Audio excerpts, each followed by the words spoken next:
सत साहेब, आज म हाम्रो शङ्कर भगतजीसँग भेट्न आएको छु। शङ्कर भगतजीसित केही यसो ज्ञान चर्चाहरू गरौँ भनेर उहाँलाई एउटा दुईवटा म प्रश्न राख्न चाहन्छु शङ्कर भगतजीलाई है त।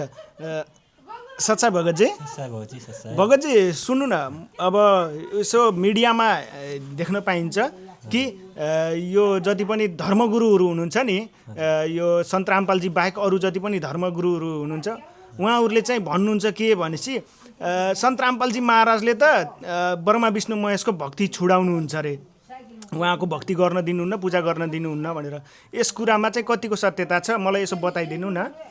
यसमा त सत्यता अलिकति पनि छैन, किनभने हाम्रो गुरुजीले पहिल्यै भन्नुहुन्छ कि तीनों देवा कमल दल बसे ब्रह्मा विष्णु महेश प्रथम इनकी वन्दना सुन सद्गुरु उपदेश भनेर हामीलाई ज्ञान दिनुहुन्छ। किनकि यिनीहरू ब्रह्मा विष्णु महेश भनेको हाम्रो कमल चक्र भनेको शरीरको कमल चक्रमा बस्नुहुन्छ। यिनीहरूको पहिला के गर्नु पर्यो, वन्दना गर्नु पर्यो। वन्दना गरिसकेपछि बल्ल हाम्रो गुरुजी सद्गुरुको उपदेश लिएर के गर्नुपर्ने हो, कसरी गर्नुपर्ने भने बल्ल हामीलाई सिकाउनुहुन्छ, त्यसरी हामीलाई ज्ञान दिनुहुन्छ। तर हाम्रो गुरुजीले चाहिँ यिनीहरूको ब्रह्मा विष्णु महेशको भक्तिलाई छोडाउनु हुँदैन। मतलब यो जति पनि अरू धर्मगुरुहरूले भनेअनुसार सन्त रामपालजी महाराजले चाहिँ कुनै पनि दिन तीनों देवहरूको उस गर्ने भक्ति छुटाउनु चाहिँ भएको छैन, होइन? छैन। यो भनेको गलत प्रचार गर्नाले, गलत नजान्नाले, नगरेर पहिला कुरो त हाम्रो गुरुजीको सत्सङ्ग नसुन्नेहरूले मात्रै यस्तो चाहिँ अफवाह फैलाइरहेछन्। तर वास्तवमा भनेको